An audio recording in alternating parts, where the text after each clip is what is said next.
Hello there, today we're going to unbox the brand new BlackBerry KEY2. This is the successor to last year's KEY1. That was a very popular device. It's still a niche product with a niche market, but still very popular with those who still wanted a BlackBerry device with a physical keyboard, the only phones of their type on the market. We have got UK QWERTY stock here and a confirmation of some of the specifications. 4.5-inch Full HD display on the top, that sits above the keyboard. Snapdragon 660 processor with a 3,500 mAh battery, so not a top tier Snapdragon 800 series processor. The 600 series, and this is the newest of the 600 series, is very capable still, very power efficient, and combined with that 3,500 battery is going to make for a device with a lot of battery life. We saw the KEY1 had excellent battery life. We'll see the same thing from the KEY2. And also an upgrade to the cameras, so we've got a dual 12 megapixel array on the back, where the previous KEY1 just had a single lens. And confirmation of this model number, BBF101. So this is UK QWERTY stock. This is single SIM, 64 GB storage and 6 GB of RAM. There is a dual SIM model and also models with 128 GB announced by BlackBerry.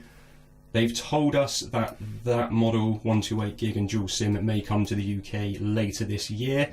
At launch next week, when we've got retail stock shipping out to customers, we'll only have this version. Dual SIM 128 may be available in other regions of the world, but they are likely to have different keyboards as well. So we'll have to wait for the UK QWERTY dual SIM. So here's the handset itself. I will put that to one side and we can look at the box contents. So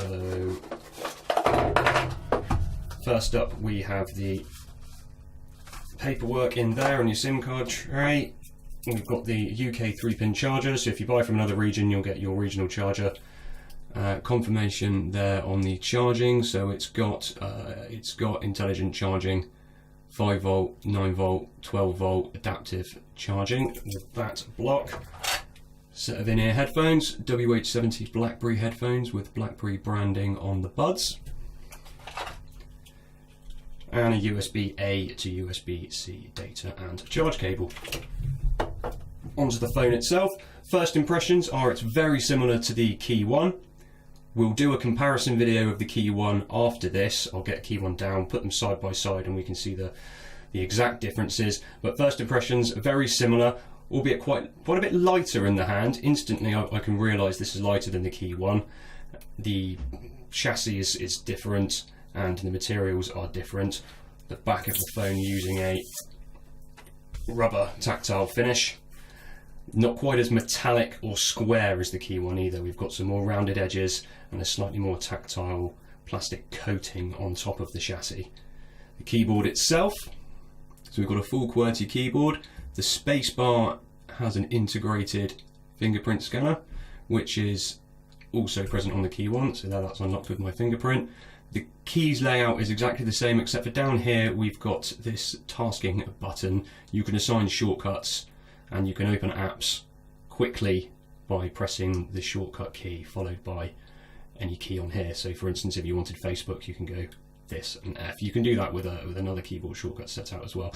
The keys themselves, very tactile as you'd expect from a physical BlackBerry keyboard. They're not quite as pronounced as they were on the KEY1. They don't jut out as far. They're also slightly larger. This whole keyboard area is ever so slightly larger and closer to the edges than it was on the KEY1, so there's more room to type.